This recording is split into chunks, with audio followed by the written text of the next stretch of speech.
In the silent hours before dawn on June 13, 2025, airbase lights across Israel flickered to life. At Nevatim, Tel Nof, and Ramon Air Base. F-35, F-15 and F-16s armed with precision munitions prepared for launch. One by one, the jets thundered into the night sky.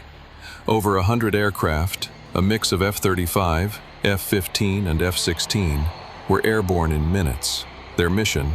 A coordinated long-range strike deep into Iranian territory.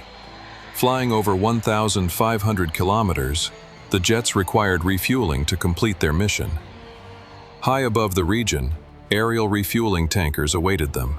One by one, the fighters docked with the tankers, refueling mid-flight with mechanical precision.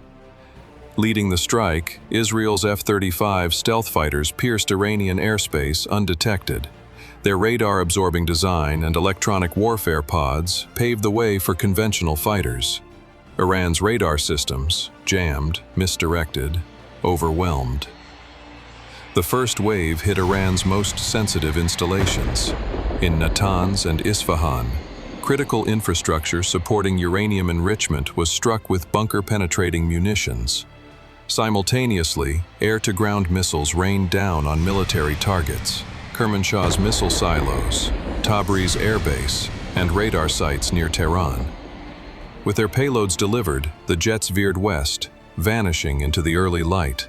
Hours later, satellite images confirmed, over a dozen strategic sites crippled. With the operation complete, Israel's warplanes returned home, but the skies remained tense.